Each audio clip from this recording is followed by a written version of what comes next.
I'm Katie Giha. I'm the director of Tandem Press. Thank you so much for coming out tonight for our first in the studio. You're our intrepid folks who are trying something new. So thanks for coming in. Thanks to Jason for setting this all up, and to Patrick and Joe for setting the chairs up and making this idea I had that we could do artist talks in the studio happen.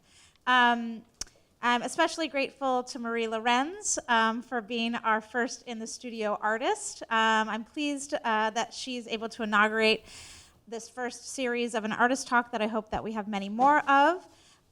Marie is an artist that I've been in dialogue with for some 10 years. Her work cannot be defined as a singular practice.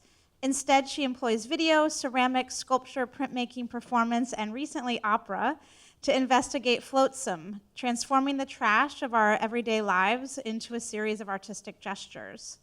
Since 2005, Marie has been running the Tide and Current Taxi, a project where she navigates her own hand-built boats around the harbor of New York City. The trips serve as an inversion of the city, slowing down the experience of the metropolis through the magical exploration of the built environment. The wonder of discovering lost treasures and forgotten sites is prevalent in Marie's practice.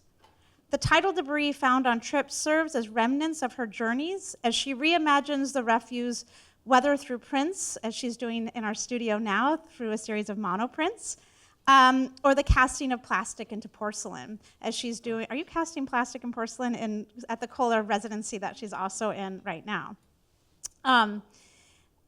Land artist Robert Smithson would call these objects, quote, a ruin in reverse. And indeed, Lorenz is preoccupied with the idea of the contemporary fossil. Rope, pylons, plastic utensils, tampon applicators, plastic bottles, all of these things are markers of our human existence. What Marie makes of those markers is the creation of an art that is responsive, expands our notion of place, and transcends its material presence.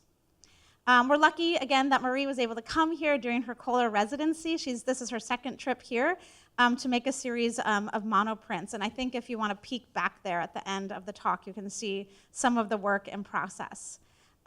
Marie is exhibited nationally and internationally, holding exhibitions in several institutions, including the Suzanne Lemberg Oosting Gallery in Bennington College in Vermont, the Rib Gallery in Rotterdam, the Jack Hanley Gallery in New York, and the Dodd Galleries at the University of Georgia, Athens.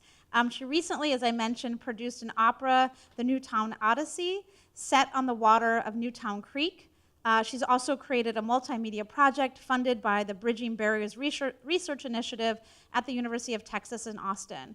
Marie is truly one of the hardest working artists I know. Always saying yes and always giving it like this huge amount of effort. She's gotten many awards and residencies, including the Rome Prize from the American Academy of Rome. She received her MFA from Yale and is a professor of art at the Fashion Institute of Technology in New York, where she lives. Please join me in welcoming Marie Lorenz. Thank you, Katie. I think I just pulled, can you still hear this? Seems okay. Thank you for coming. Thanks for that great intro, Katie. I'm gonna talk about those projects. I'm gonna talk first about, let me just get this going here. I'm gonna talk first about my most recent show in Montpellier, France, that was in last September. It actually just came down.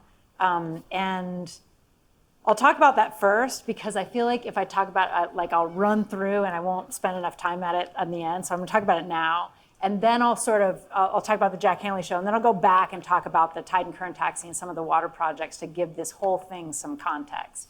And then that'll sort of bring me into the project now at Kohler, which relates to this.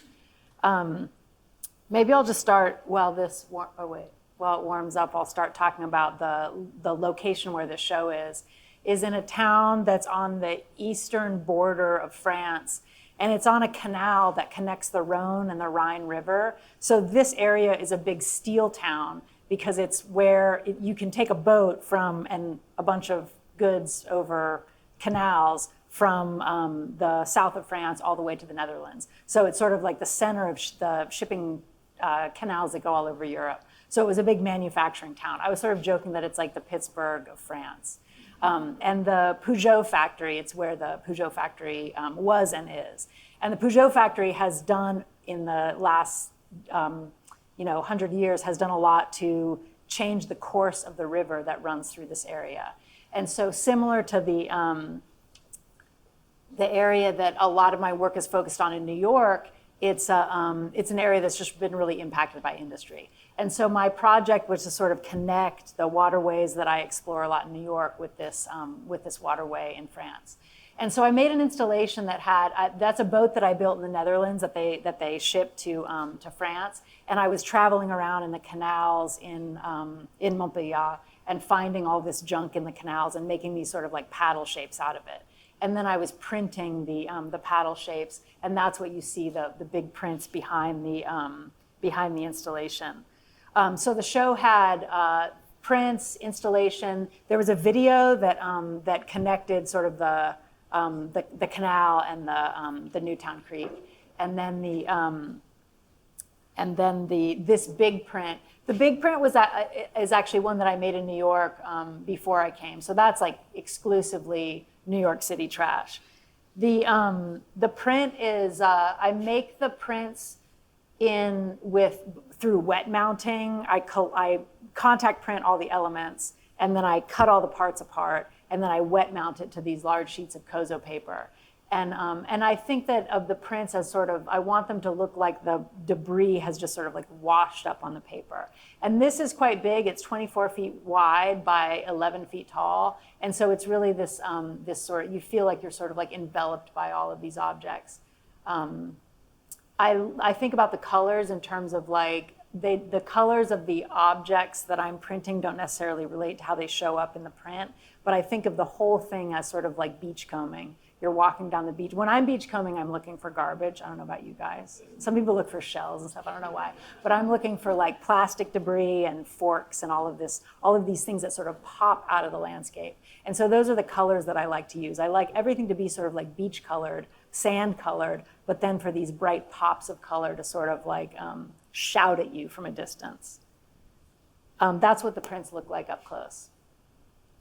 So sometimes the colors, sometimes I'll sort of like misassign the colors. So this stuff, and you'll see some of this in the print if you walk back later today, but I use this shape a lot. It's this stuff called snow fence, and I guess it's used a lot on the beaches for erosion control, and it ends up in the ocean.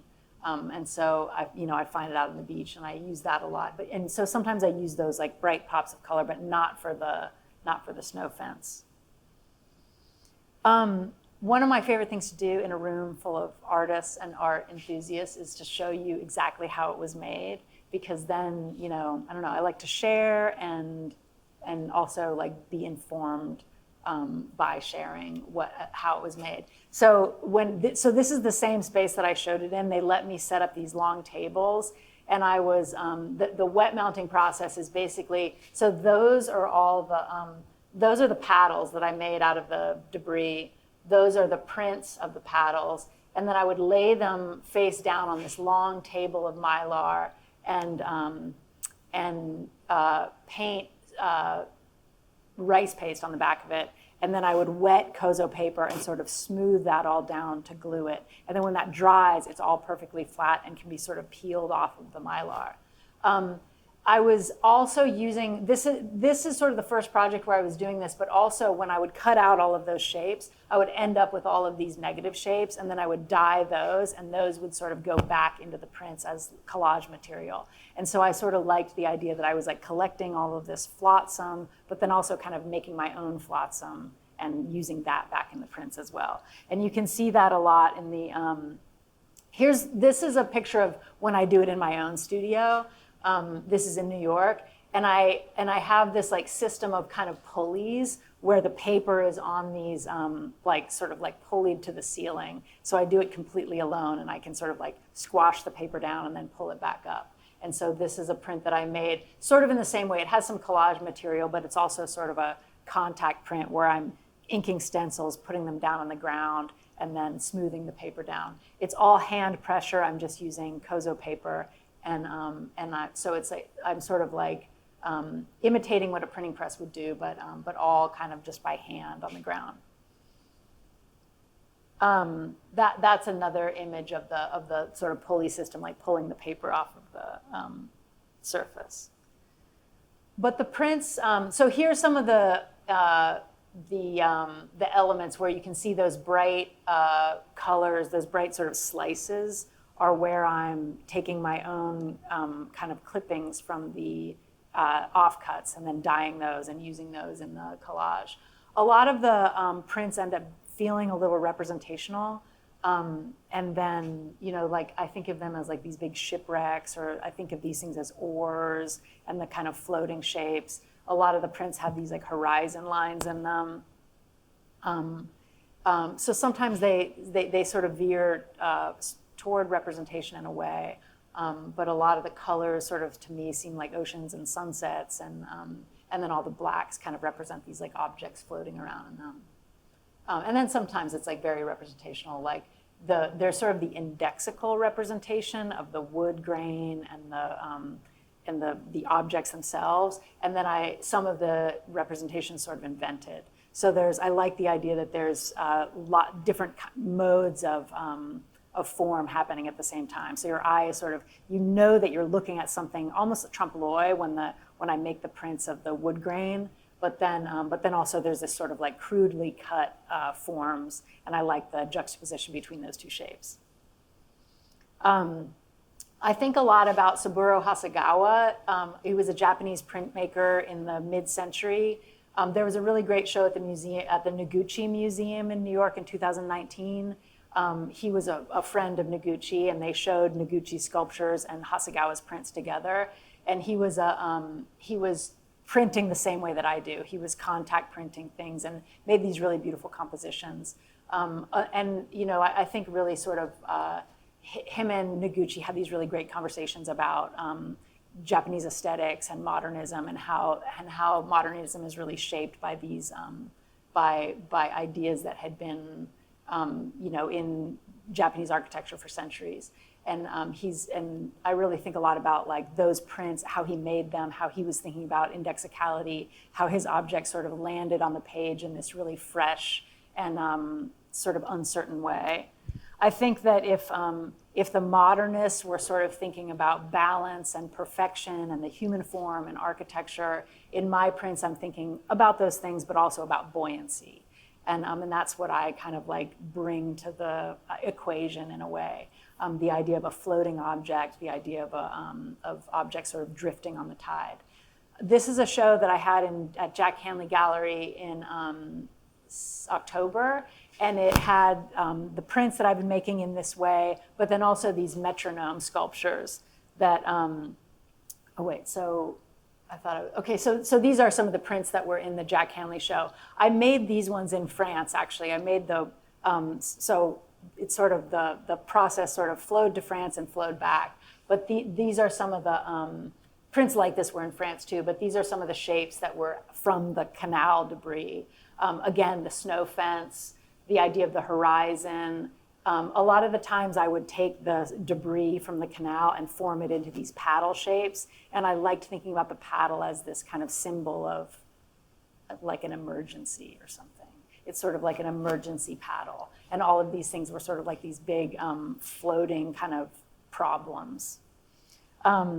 The metronome sculptures are these ones. I'll show you what I'm doing at Kohler now, which relates. But these ones are made out of hydrocal. So I was taking some of the exact same objects. You'll see the snow fence, some of the wood and rope that I print with. And I was pressing it into wet clay and then pouring. Hydrocal is basically like a little bit sturdier plaster. It's more like cement, but looks like plaster. So I was pouring hydrocal into these impressions that I would make in the wet clay.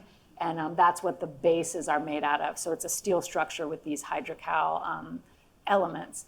And the tops are pretty light. They're really thin, sometimes porous, and the bottoms are really solid and heavy.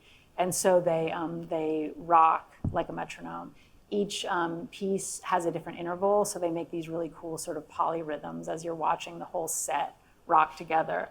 I like to think of them as, they have references to music, the polyrhythm, the metronome, but I also like to think of them in reference to shipping, because the way that Europeans navigated around the world in the 15th century successfully was using a pendulum clock. And that was what gave them the key to like defining their own basically longitude.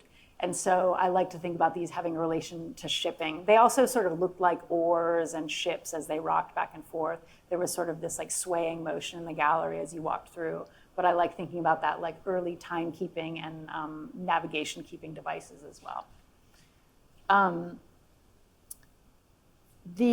So Katie mentioned my tide and current taxi project.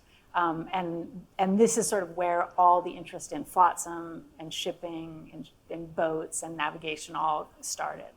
I have a project in New York City where I take people around the harbor. I've done it since 2005. I take people around the harbor using the tidal current, and in boats that I build, and I keep a blog about all of our trips in the harbor. The project started when I went to school at Rhode Island School of Design in the 1990s. And when I was in school there, this is probably a picture from like the 70s. And the Woonasquatucket River used to run through downtown Providence. But when I was in school there in the 90s, they were daylighting the river, and they were basically removing I-95 and the train tracks off of the river and rerouting the highway. And they were turning the river back into something that you could see, and redesigning the whole city to sort of center around the river. But in the 90s, it was just like a muddy construction site.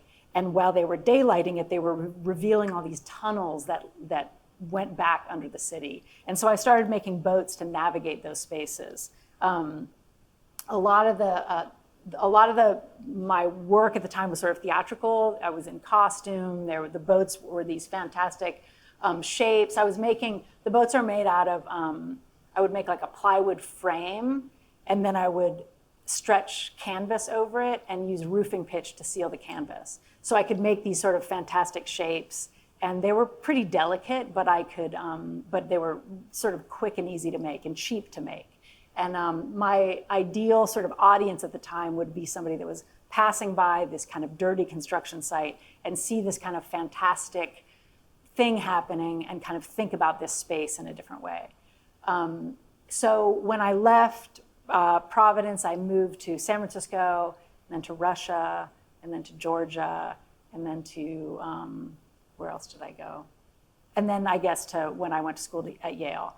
And in every one of those places, I was looking for that environment where the city and the sea come together. Because to me, those spaces are these really informative areas where you're seeing sort of like the back end of the city, like you're seeing behind the set of the city.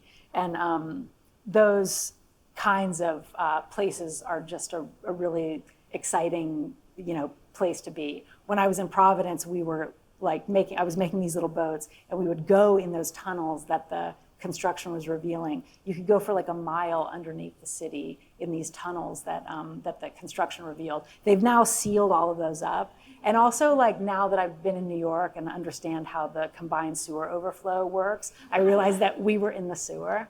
But at the time, it was just this really magical kind of secret world that the construction had opened up. And I was making these small boats that could sort of fit into those spaces.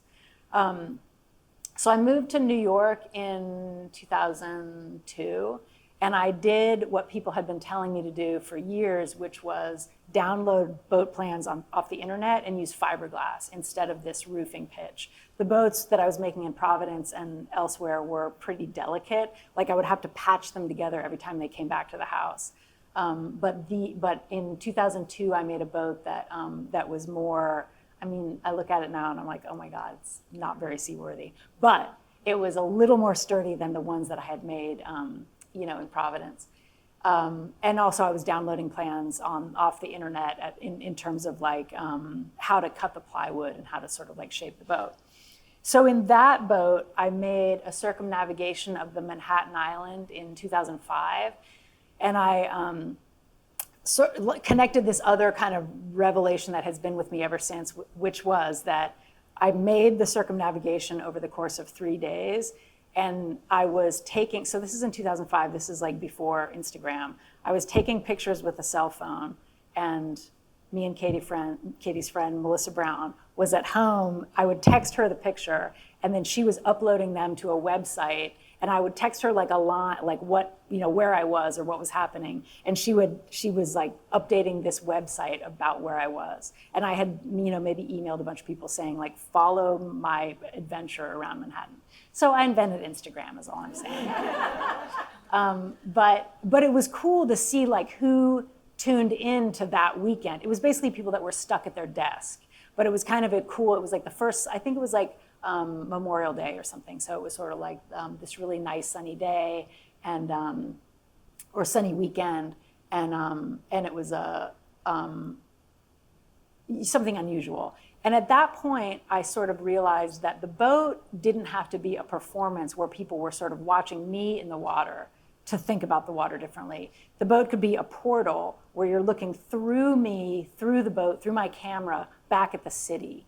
And that became like a really important sort of like, I don't know, changing point for me and the project.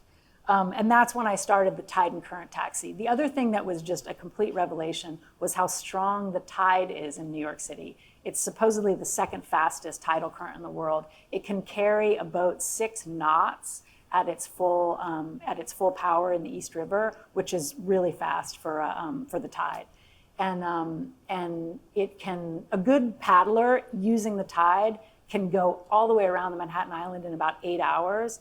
But that day that I did, or that weekend that I did the circumnavigation, it took 3 days because we were not paddling with the tide. So that's when I sort of came up with the project of the tide and current taxi. So the next, I think it was like a couple weeks later, I started this project. I emailed everybody I knew, and I said, you tell me where you want to go in New York, and I'll read the tidal charts, which I figured out how to do after that weekend, and I'll tell you when we go based on the tide. And the first year of it, I told people I was going to take them to work. And so the first person that responded was a total stranger. He had like been forwarded the email through friends. And he showed up at this little park in Brooklyn, and we set out on this journey to he wasn't really going to work. He was just going along for the ride, but we said he was. And I look at this now and I'm like, oh my God, he's like, Joe Potts is his name. And he's like so big and the boat is so small. And we've got so much junk in there. We sank in the middle of the East River and had to swim to Roosevelt Island. The boat didn't capsize. It was swamped by a ferry wake, basically. And we weren't that far from Roosevelt Island, but we were in the shipping lane, so it was pretty scary. It was dangerous.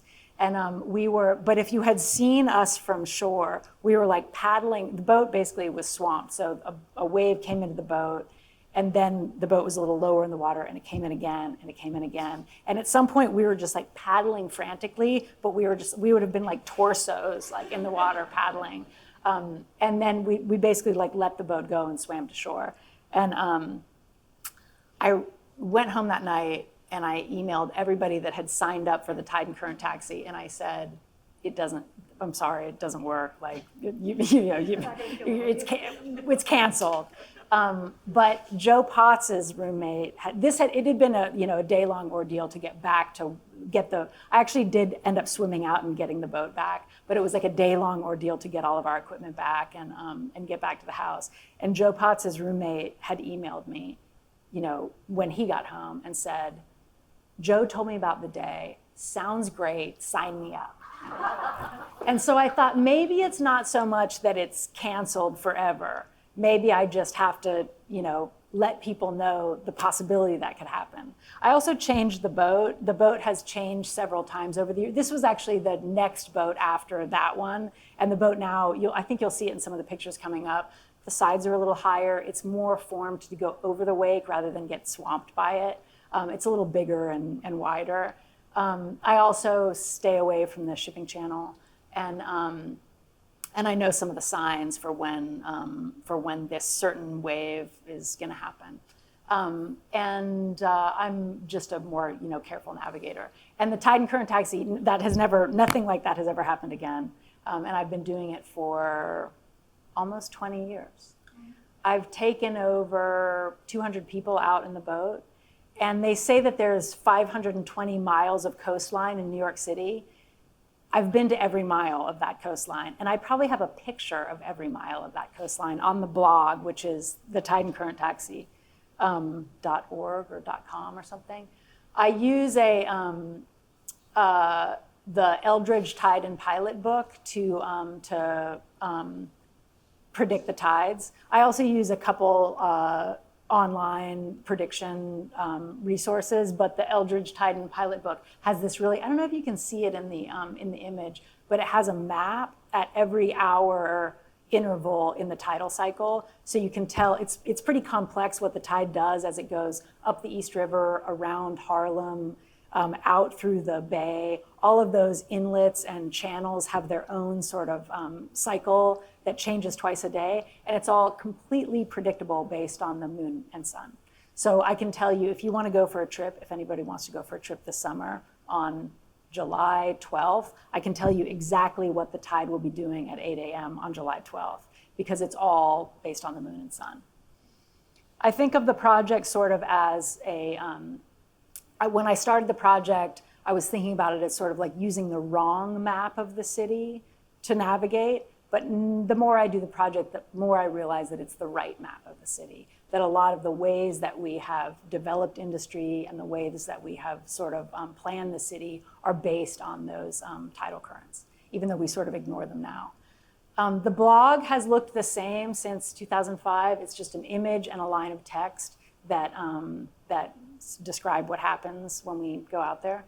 And I love showing this image as the kind of representation of the blog, because the guy, I don't know if you can see him, but the guy that's in the foreground there used to live in a squat on the Greenpoint waterfront. So every time I would go by, he would like wave, and sometimes I would go stop. And I think he has some like Jägermeister that he's serving us on his little patio. And that is now a glittering condominium with like a green yard in front of it. And so not only do I have a picture of every mile of the 520 miles, but I have that dating back to 2005. So you can imagine that it's just a really, all of these things like have changed so much. The New York City coastline has changed more than any other part of New York City. And so I think of the Tide and Current Taxi blog as sort of an archive of that change. I think that over the course of the 20 years, about a third of the people that I take are friends, because that's who knows I do it. A third of them are people that I meet in contexts like this, friends also. And then a third of the trips I reserve for total strangers who find out about the project online. And this was this is Mike Olson. He is a sort of independent journalist, and he was looking for a place on like Google Maps and found the Tide and Current Taxi blog and wanted to go to this place, and so emailed me to go to this place. He didn't realize that it was an art project. He literally just needed to get to this place. So much so that he asked me when we were out on the boat, he was like, "So what type of art do you make?" And I was like, "You're in it." And he's like likes the project, reads the blog, and actually sends me interesting people to take out too. So it was an interesting connection to make. But I love that idea that the blog sort of exists online, this archive. People access it and then add to it by sort of creating their own trips. So I like that idea that that some of the trips kind of like create more. This is sort of this is a space that has been demolished. We went there in like 2011 or something, and then in 2012 that entire pier was ripped down. And so a lot of those just sort of like places that I have visited are changing, vanishing, a lot of times turning into sort of condominium waterfront. The project the other thing that's like crazy about the tide in New York City is that this is the East River. you're sort of looking at Manhattan on the left and the Brooklyn Navy Yard. I'm sorry, Manhattan on the right and the Brooklyn Navy Yard on the left. And this is out by City Island, still New York City. It would take you about an hour and a half to travel between these two places by subway. It would take you about the same to travel there by boat. And so it's at a certain tide. And so I love thinking about these really, like, you think about the metropolis, and then, I mean, this looks like it could be in, I don't know, like Nova Scotia or something. But these two places are connected by the East River. And I guess the other huge theme of the Tide and Current taxi is pollution, because I just see so much of it when I'm in the water. That you can see, this is the Gowanus Canal, the sort of famously polluted Gowanus Canal that has this oil spill bubbling up from the bottom of the canal. And also, there's stuff out there that you can't see. The combined sewer overflow is this massive problem that's designed into the city infrastructure that releases raw sewage into the river every time it rains. So things you can see, things that you can't see. Some of it is quite fantastic. There's an island in between Staten Island and New Jersey called Shooter's Island, where the island is made of half landfill. So they would sort of, when they were like demolishing like construction to make highways, and the subway actually, they would take all the landfill and pile it out on these islands this island was used to build ships for World War II. And the island now is made of garbage, but then also tons of garbage wash up on it. And I'm always fascinated by the way, so this is by the way that it washes up. This is the north shore of the island, and it's all this like floating debris, so like logs and basketballs and nets and all the stuff that floats. And then if you walk about 200 feet around to the eastern shore, this is all the stuff that sinks to the bottom. So it's all of this, bottles and all of these ceramic shards and things that end up on this other side of the island. And this actually, all the rocks, all of that is not sand, it's slag from the steel industry. And so the whole island is just this just man-made kind of pile of stuff. I made a show in 2014 at Jack Hanley Gallery that was sort of like using a lot of that debris. And a lot of the stuff so there were sculptures in the show, but then also prints that I made with the debris. And that's around the time that I started making these sort of indexical records through printmaking of the junk. This is a print of a jet ski that I found in Jamaica Bay that I made around that time, maybe in like 2011. It's about 16 feet wide and 11 feet tall. And I took the jet ski back to my studio and I sort of rolled it. I would like paint ink on one panel and then kind of roll it over and paint the ink on the next panel. So it looks like it's sort of been dissected, but it's actually just, it was intact, but I just sort of like painted it panel by panel. And I think about, this is a sculpture that I made recently of a jet ski, and this is to sort of draw, now I'm gonna sort of segue into the sculptural work and show you how these two things are connected. I saw out in Coney Island Creek, maybe 5 or 10 years ago, I saw this jet ski that somebody had modified to make like a little fishing raft out of. Maybe it was like a wrecked jet ski that somebody had already harvested the engine out of. But it was basically like a hull of a jet ski with no engine that somebody had like fiberglassed up the hole where the jet comes out of, and they had made this little fishing boat out of it. And I was like, this is like, we are living at the end. This is end times. Somebody has like taken this symbol of like just frivolous spending of gasoline, and they've made like a fishing vessel out of it. And I'm like, we're here. We're like we're living in our own wreckage. But I also really love, like I feel like some of the boaters in the world sort of tend to, or like small craft paddlers tend to detest jet skiers. But I actually think it's kind of like the jet skiers in the New York City harbor are kind of amazing. They will like jump the wake of ferry boats, and they ride in these huge teams of like 10 jet skis that will sort of ride up and down the East River. It always seems just like so outrageous and like flamboyant or something to me that when they made the wall text for this piece, this was at the Wallet Gallery at Columbia. This is the piece that I'm talking about right here. It looks like a wrecked jet ski. There was an article about the show, and it said that piece was the river sort of consuming the tools that destroyed it. And I loved thinking about that. It was like the river had sort of eroded its enemy or something. But I think I was maybe trying to make another point, but I'll leave that thread unattached. That's it up close. These, similar to the metronomes, those elements are made out of hydrocal.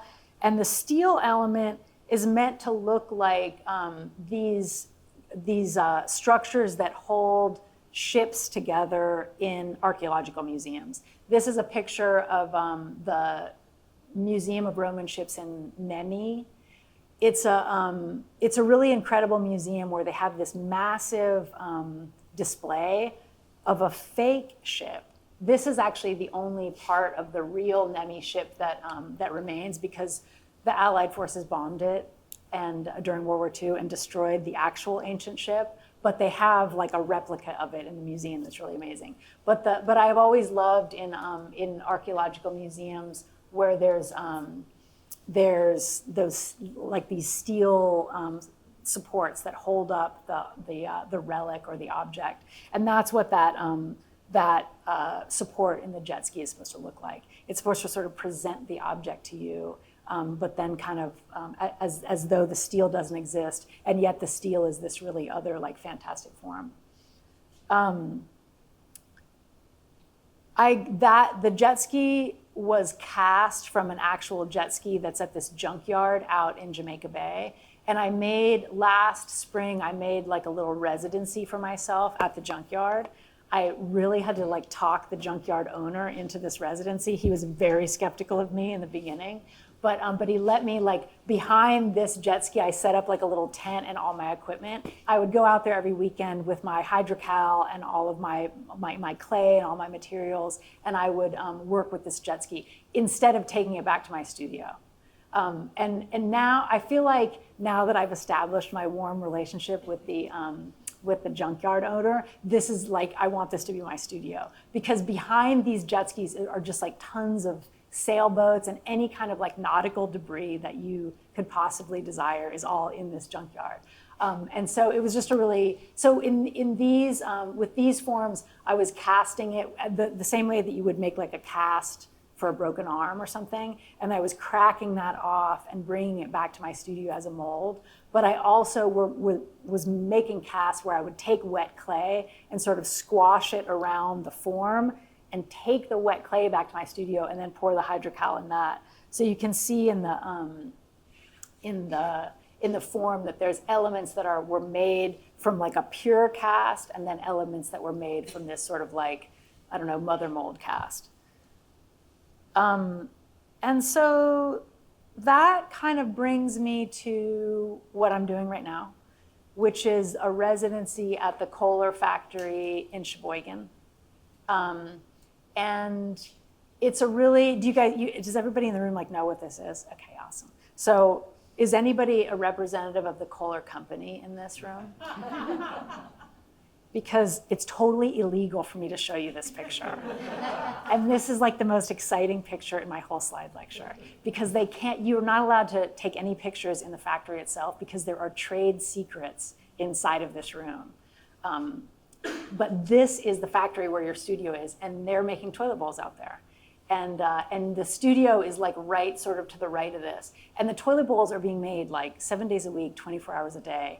And it's just like this really amazing activity of casting these molds for the toilet bowls and sinks and all kinds of like medical, what would you call that? Like, I don't know, like the kind of like basins and stuff for hospitals and bathrooms. Really amazing place to work. It's 85 degrees in there, and it has kicked my butt this last month, but it's been really fun. I did the residency in 2017, And then and now I mailed myself like 20 pounds of garbage from the New York Harbor. And I've been making molds of the garbage from the harbor. This is the installation that I made with it in 2017. It's a room at the Buffalo Art Museum, Buffalo University Art Museum, where it's a 40-foot cube, basically.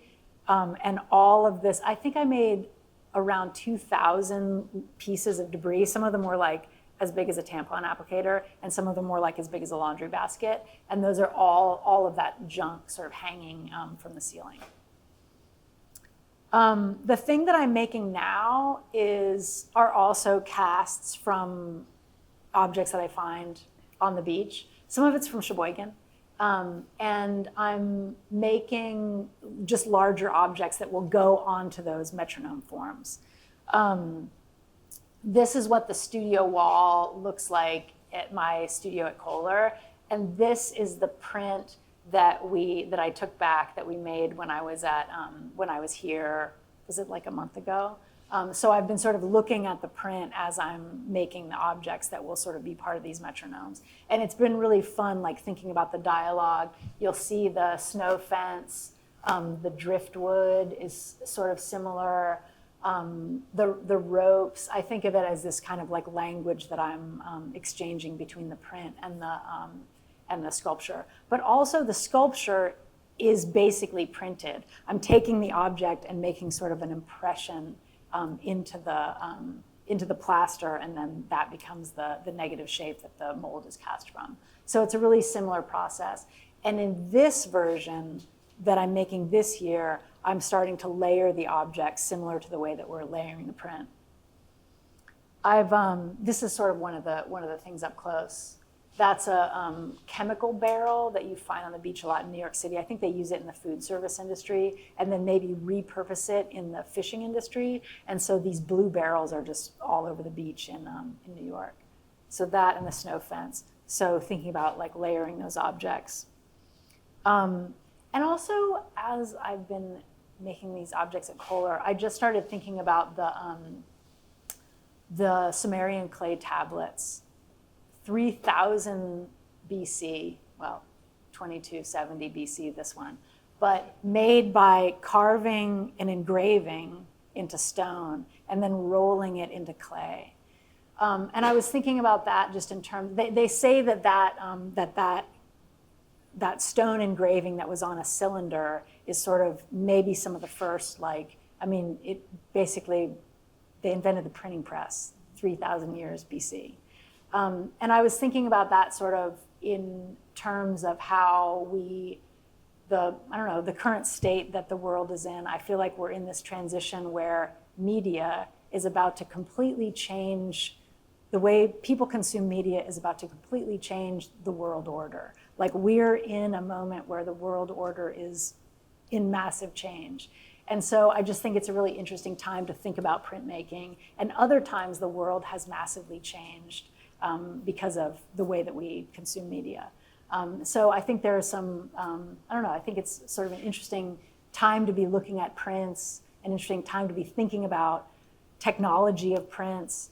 And yeah, that's sort of what I've been thinking about as I'm squashing stone into clay, basically, squashing these ceramic or these plaster molds into the clay. And that's it.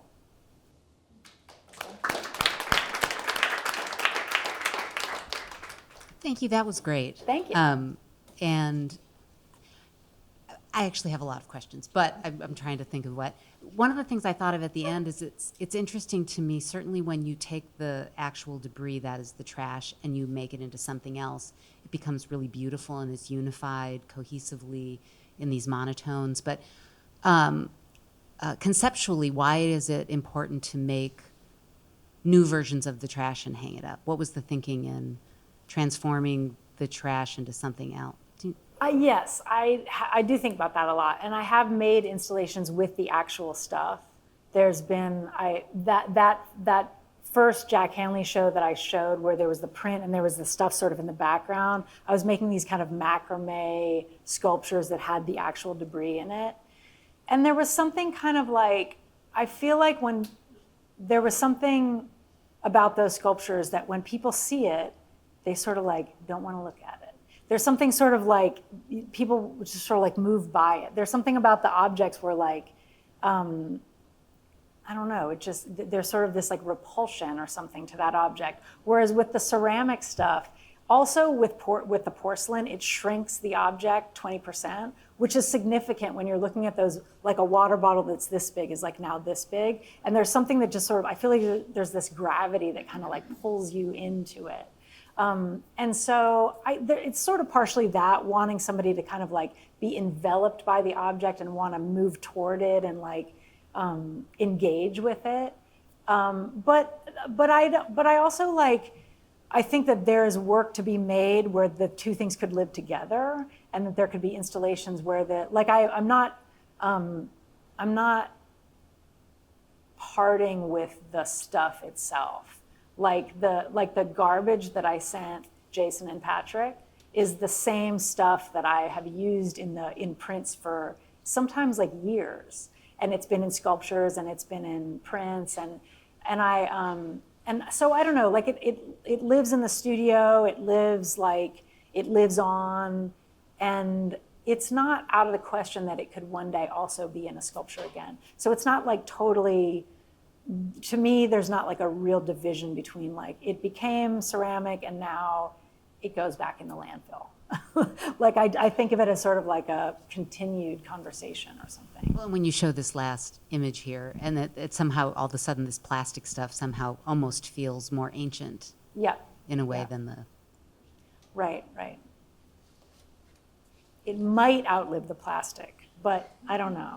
Plastic's pretty long living. So at Kohler, have you gotten into using glazes? Because it looked like some of those pieces were colored. Yes. That's the glaze. Yeah, that blue and that brown and stuff. The glazes are like a little muted, and actually the color is a little like, that's this like chartreuse. That's a little brighter than it's showing up in this slide, but I have been glazing the pieces, yeah. So then you're firing everything up there as well? Yeah. And you're doing all that? Yeah. And you know, they have this like thing at Kohler where the whole thing they fire at once, because the clay is like, and this is one of the Kohler secrets. The clay is like plastinated. There's like some kind of like polymer in the clay, so they don't have to like, for anybody that does ceramics, they don't have to like bisque fire it and then fire it again with the glaze. They do it all at once, which is crazy. I'm curious about the trash that you find and how you know it's an object you want to use, and maybe is the trash different in different waterways and therefore somehow reflect whatever humans are doing, or is it the same? Like, was the trash in France like nicer? Yes, it was so much more cultured.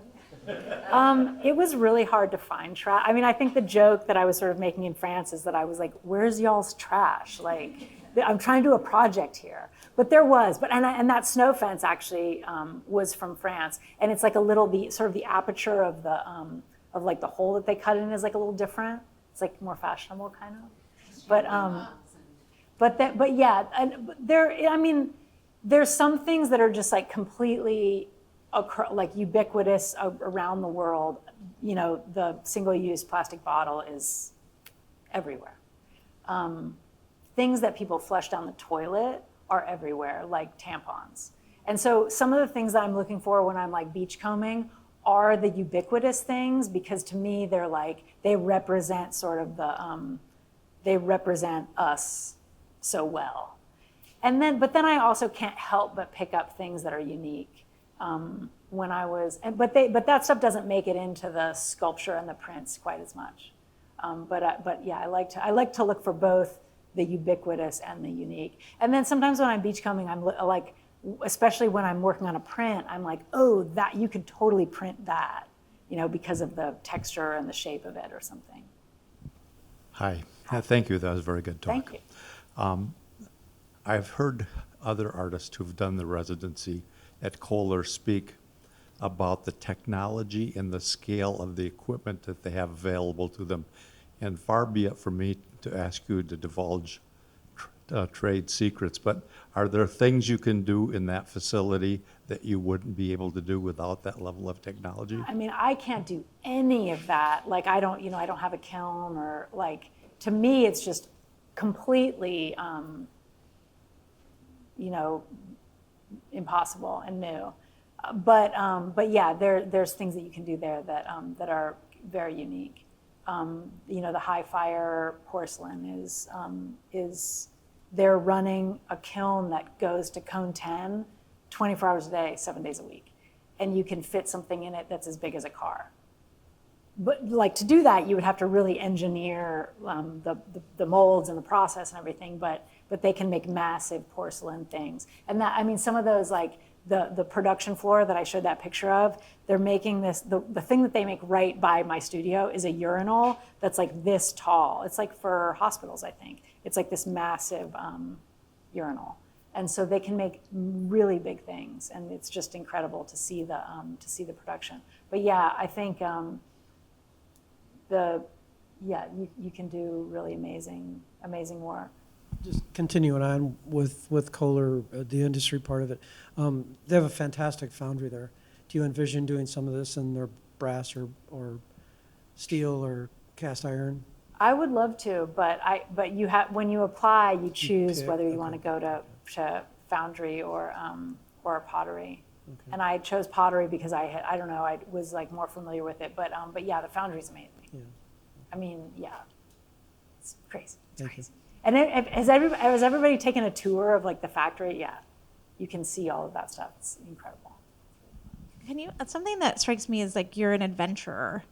And I wonder if you could talk a little bit also about the playfulness of your practice. I'm thinking about you and Melissa Brown do flowmancy. Is that what it's called? Flotsomancy. Flotsomancy. Can you talk a little bit about how you also experiment when you're on the water and bring in this sort of sense of adventure and playfulness? Yes. Yeah, that's an important part of it. I love that read of it. And the thing that Katie's talking about, we made our mutual friend, Melissa Brown, she likes tarot readings, and she has this sort of creative practice of doing lithomancy, which is like it's almost like tea leaves, reading tea leaves. So it's like with objects, reading the future in the way that objects are arranged. And so we started doing this thing during the pandemic where I would go out and find garbage in the water, and she would sort of read the future in the garbage that I would find. It's like an Instagram Live, so Right. you can watch them predict the future through the trash. Yeah. We did a terrible job on November 4th this year. And so we're never doing it again. I was hopeful after that one. Oh my God. Yeah, we really didn't know what was happening. So on the metronomes, do you have to set them in motion? Yeah. You set them in, you just like tip it. And then they will keep going for quite a while? They go for about a half an hour. There's one, the biggest one goes for about 35 minutes. And once in a tiny while, like when the air conditioner turns on or something, they'll just start going. But it takes something to get them to move. I saw one at Nada in Miami. Yes. And I wanted to touch it, but I didn't. Technically, people just can go in and touch them. But when they were in the gallery, the Sophie would set them all in motion. Like every half hour, she would get up and she would like push them all. But I was there right when the fair started. Yeah. There was one in my house growing up. There's a sculptor in Minnesota actually that makes these really beautiful steel ones out of like farm equipment. And there was one it was in my uncle's house growing up. And it was just sort of like, whenever you walked by, you would just kind of like touch it. They're really cool. I do have one quick question. Yeah.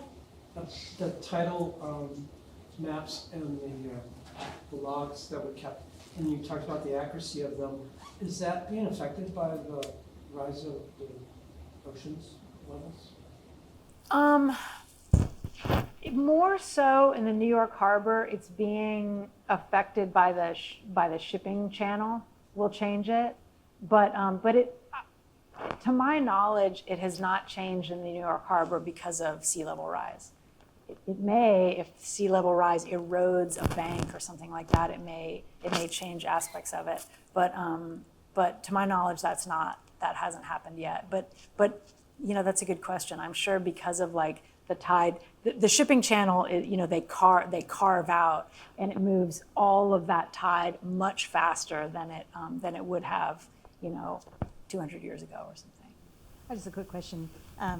So you started out making those fanciful boats, which were fantastic.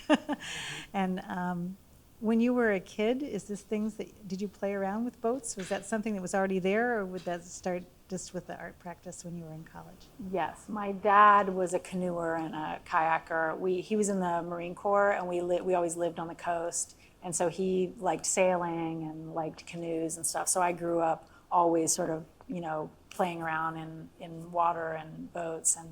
And then when I moved to Providence, I was like, why is there nobody in a canoe in this water? And everybody was like, because it'll kill you. And I was like, what?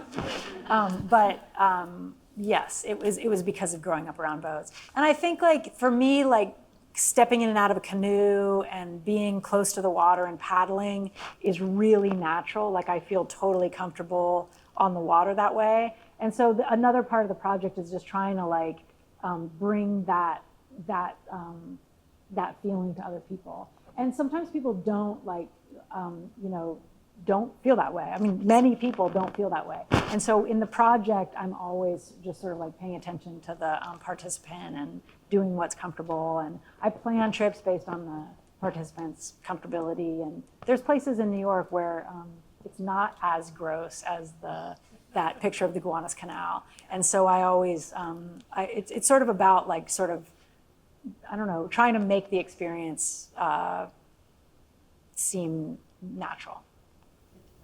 Mm-hmm. So I had a couple of questions. The first one was, you were talking about those tunnels under the city in Providence.